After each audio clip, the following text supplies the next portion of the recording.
All right, here you go. An EX30. Pretty awesome. What's your name? All right, that works. Tiberius. Do all the cars come in those little orange things in them? You ready to give So it a this is a spin? European spec. Did you have water Okay. today? Oh, Me too. What are the odds? I don't know what the white spots, but that looks pretty good, doesn't it? Oh, and it has a little thing for the driver display too. Wow. Okay, rear seat. Looks usable. I mean, at least it's further off the ground, so it's not like Model 3 where you have to get down to get into it. But it's pretty decent size, actually. Team water bottle. How do you like that trunk? It looks pretty decent, actually. Landed on. Overall, the size looks decent. Each saved a total It's not as big as I might want it to be, but then they got the EX90 down there. And if they ever came out with 60, that's probably the right fit. But anyway, there you go, EX30. Okay, so this video is about the Volvo EX30. You know, a lot of YouTubers the guys who test drive them get invited out to test drives. So driven it and they kind of liked it. So you can go there if you want to get a feel for what's going on. I don't think you're going to be able to test drive anytime soon. So anyway, the price starts at $35,000. The range, you know, I'm not sure exactly, but I saw one thing that said it was 275 miles. That was probably translated from some European spec, but we'll see. 0 to 60 time, 3.4 seconds for the all-wheel drive. And they're projecting that this summer, in 2024, they'll start delivering. To get native NACS, they're estimating sometime in 2025. I mean, if you follow me enough, you know, I want to see native NACS before I commit to getting a car. Okay? It's that simple. Now, this car looks plenty nice. And for those of you who have problems with sedans, I mean, the Model 3 is not easy to get into for an old person. Okay? I'll give you that.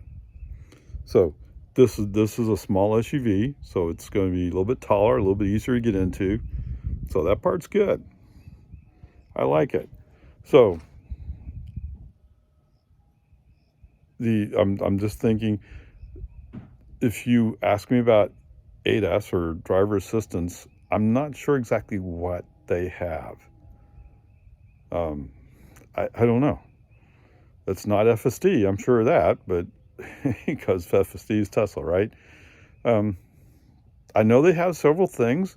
Volvo's about safety, so I'm sure that there's some things coming that will be useful, but I can't tell you exactly what. The other part I can tell you is, at least from what the people there at Electrify Expo has told me, was at first the EX30 will be built in China. Okay, so that means that $35,000 includes any of the taxes that the U.S. will levy against Volvo. Okay, I mean, that's just the way it is. And then they do have a plan to open up production a little bit later in Belgium. So that's good if you want a more European-based build.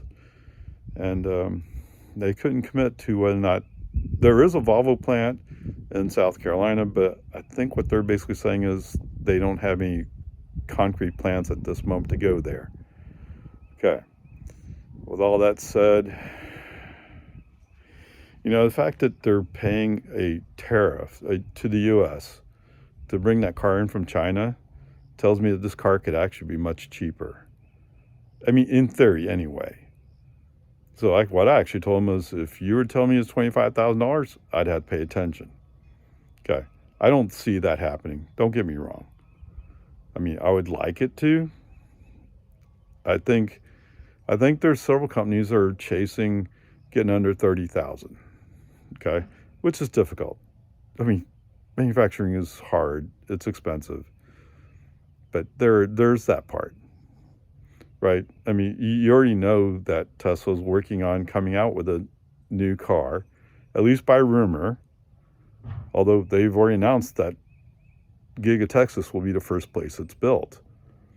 So there must be a car there, right? And that's supposed to be around $25,000, right? And that's what Giga Mexico, or whatever we call that plant down there in Monterey, that's what that plant's about. But they've also said they're going to produce in China, they're going to produce in Germany, so they're planning for it to be the global car, so to speak. But anyway, that's about Tesla. This is about Volvo. Okay. The quality materials looks good going in, so they can claim to be a little bit up market, so to speak, although this is low end. Safety is obviously a Volvo thing, so there's that part too. You can order one now, putting down a $500 deposit, and then you'll get an invitation to configure one. So, like I said, that's coming up this summer. You should be able to get one. I mean, at least it's worth a shot. If you're a Volvo person, you have to have a Volvo, and you like small cars, this is the car for you. So there you go. I would search around and see what other reviewers have said, and go from there. And maybe by the time Electrify Expo gets to Austin in November, maybe they'll have some test cars to drive. I sure hope so. That'd be cool.